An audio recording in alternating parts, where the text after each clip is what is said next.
नमस्कार, मैं डॉक्टर अमरेंद्र पांडे। मैं जबलपुर अस्पताल संघ का सचिव हूँ। इंडियन मेडिकल एसोसिएशन भारतीय चिकित्सा संघ का जबलपुर का उप सचिव हूँ और अभी आईएमए का राष्ट्रीय कार्यकारिणी सदस्य भी हूँ।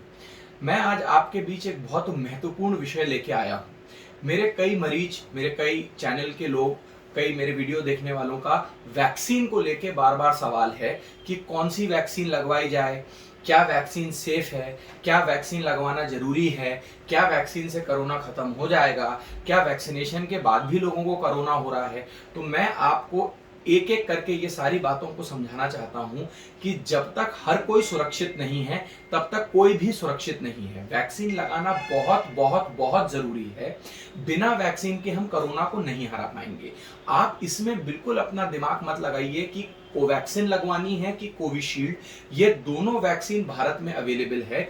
भारत में एक बनाई गई है और एक ऑक्सफोर्ड एस्ट्राजेनेका बाहर की कंपनी ने रिसर्च करके भारत में मास प्रोड्यूस हो रही है। दोनों वैक्सीनों का काम करने का तरीका, मैकेनिज्म ऑफ एक्शन लगभग सेम है। हमारे प्रधानमंत्री मोदी जी ने कोवैक्सीन लगवाया जिस समय पे कोवैक्सीन को सेफ नहीं माना जा रहा था। पहले लोग आ रहे थे, हमारे भारतवर्ष में भेड़ चाल है कि सबसे पहले लोग आ रहे थे कि कोवैक्सीन सेफ नहीं है, हमें कोविशील्ड चाहिए। अब मोदी जी ने कोवैक्सीन लगवा लिया तो अब कई लोग बोल रहे हैं कोवैक्सीन ज्यादा अच्छी है। आप समझिए कि इन वैक्सीनेशंस की एफिकेसी क्या है।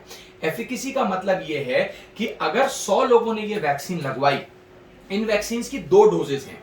पहली डोज के 28 दिन बाद दूसरी डोज लग रही है। दूसरी डोज लगाने के 14 से 21 दिन में एंटीबॉडीज बनती हैं। मतलब दूसरी डोज लगाने के 21 दिन बाद और कई लोगों में 21 दिन से ज्यादा के भी बाद एंटीबॉडीज बनती हैं, तब आप 70% कोरोना से सेफ होते हैं। एफिकेसी इसकी 70% है। मतलब तब भी 100 में 30 लोगों को कोरोना हो सकता है, मगर वैक्सीनेशन लगवाने के बाद जिन लोगों को कोरोना होता भी है वो जानलेवा नहीं होता, उनके फेफड़ों तक नहीं पहुंचता और अधिकतर लोगों को हॉस्पिटलाइजेशन की भी जरूरत नहीं पड़ती। बार बार जो भ्रांतियां फैलाई जा रही कि वैक्सीनेशन करा लिया फिर भी कोरोना हो गया, उसका कारण है वैक्सीनेशन लगाने के बाद पहले डोज के बाद ही लोगों ने मास्क पहनना छोड़ दिया, सोशल डिस्टेंसिंग छोड़ दी, अपने हैंड सैनिटाइजेशन छोड़ दिया, हाथ धोना छोड़ दिया, सैनिटाइजर का बाहर यूज छोड़ दिया, क्राउडिंग चालू कर दी कि जैसे भैया हमने संजीवनी बूटी हमें मिल गई हो या हमने अमृत पान कर लिया हो कि पहले डोज के बाद हमें कुछ नहीं हो सकता। आपको अपना बहुत ध्यान रखना है। पहले डोज के बाद भी आप उतने ही ससेप्टेबल हैं, उतना ही आपको कोरोना का खतरा है जितना पहले था। और जब तक 70-80 करोड़ भारतीयों को यह वैक्सीन नहीं लग जाती तब तक कोई भी सुरक्षित नहीं है। यह आप लोगों के लिए समझना बहुत जरूरी है। दोनों वैक्सीन सेफ हैं, दोनों वैक्सीन पूरी सुरक्षित हैं। मुझे आज से 6 महीने पहले खुद कोरोना भी हुआ। पहले मेरे अस्पताल में मैं 200 से ऊपर कोरोना के गंभीर मरीजों को ठीक करके डिस्चार्ज भी कर चुका हूं। मेरे ही अस्पताल में वैक्सीनेशन का प्रोग्राम चल रहा है जिसमें लगभग 1000 लोगों को फर्स्ट और सेकंड डोज मिला के 1000 यूनिट्स हम वैक्सीन लगा चुके हैं। अभी तक भगवान की दया से हमारे अस्पताल में कोई भी एडवर्स रिएक्शन नहीं हुआ। मुझे स्वयं दोनों डोज कोविशील्ड के लग चुके हैं। दोनों डोज लगने के बाद मेरा एंटीबॉडी, कोरोना स्पेसिफिक एंटीबॉडी टाइटर भी बहुत अच्छा है। कोई मेरे अंदर एडवर्स इफेक्ट, कोई इसके हानिकारक प्रभाव नहीं हुआ वैक्सीन के। मैंने खुद, मेरे जान पहचान के सारे डॉक्टर्स ने, मेरे हॉस्पिटल के सारे डॉक्टर्स ने और मेरे पूरे स्टाफ ने ये वैक्सीनेशन लगवाया है। अगर हमें इस पे भरोसा नहीं होता तो हम ये वैक्सीनेशन खुद कभी नहीं लगवाते। एक और भ्रांति जो फैलाई जा रही है कि जो बहुत ज्यादा बूढ़े लोग हैं या जिनके अंदर कोई कार्डियक प्रॉब्लम है उनको वैक्सीनेशन संभल के लगानी चाहिए। देखिए, अभी इस वैक्सीन के बारे में बहुत सारी चीजें हम जैसे आगे आगे बढ़ रहे हैं वैसे सीख रहे हैं। आपको अगर आप किसी बहुत गंभीर रोग से ग्रसित हैं तो अपने डॉक्टर से बात करनी चाहिए। सीआरपी ज्यादा होने के, कम होने की, ये सब बातें आपको डॉक्टर बताएंगे कि फर्स्ट डोज के बाद आपको कराना है कि सेकेंड डोज के बाद कराना है। आप गूगल के ऊपर, इंटरनेट के ऊपर विश्वास मत करिए, क्योंकि गूगल पे लोगों की ओपिनियन, कोई क्या सोचता है वो लिखा रहता है, एक्सपर्ट एडवाइस नहीं लिखी रहती। एक्सपर्ट एडवाइस केवल आपको डॉक्टर दे सकता है, इसलिए अपने डॉक्टर से मिले। मेरी आखिरी में सरकार से एक अपील है, सरकार से गुहार है कि हमारे देश में यदि हमें 70 करोड़ लोगों को वैक्सीनेट करना है, इसका मतलब है कि हमारे पास 70 करोड़ लोगों को वैक्सीनेट करने के लिए 8 से 9 महीने का टाइम है।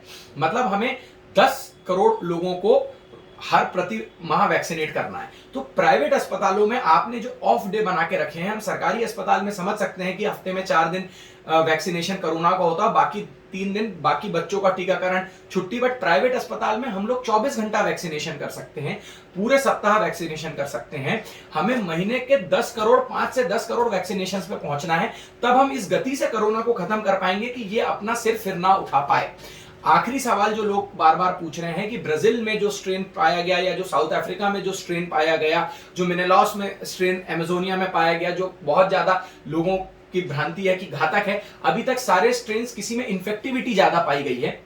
ऐसा कोई बहुत ज्यादा घातक स्ट्रेन नहीं पाया गया जिसपे यह बोला जाए कि ये वैक्सीन इफेक्टिव नहीं है। कभी खबर आई कि कोविशील्ड इफेक्टिव नहीं है, अब लेटेस्ट एक रिसर्च पेपर आया जिसमें लोगों ने कह दिया कि कोविशील्ड इफेक्टिव है। आप वैक्सीन के अलग अलग निर्माता हैं, लोग अपनी अलग अलग रिसर्च करते रहते हैं, कोई किसी वैक्सीन को बड़ा बता देता है, कोई छोटा बता देता है। हमारी मेडिकल इंडस्ट्री जो दवाई वाली है वो बहुत कॉम्पिटिटिव है, तो बहुत ज्यादा न्यूज पे विश्वास मत रखिए। जब आपके सरकार आपको कोई बात बोल रही है, आपके देश के डॉक्टर उस वैक्सीन को लगवा रहे हैं, तो तुरंत से पेशतर उस वैक्सीन को जाके लगवाइए। सबसे पहले बूढ़े लोगों को यह वैक्सीन लगाने की सरकार ने फैसिलिटी दी थी 60 प्लस या 45 प्लस विद कोमॉर्बिडिटी, बट अब सारे चीफ मिनिस्टर भी, हम डॉक्टर्स भी अपील कर रहे हैं कि सारे एडल्ट्स को यह वैक्सीन लगाने दीजिए। ज्यादा से ज्यादा सेंटर्स बनाइए और जल्दी से जल्दी वैक्सीन को मास प्रोड्यूस करके पूरे भारत को इस जानलेवा चीनी वायरस से बीमारी से बचाइए।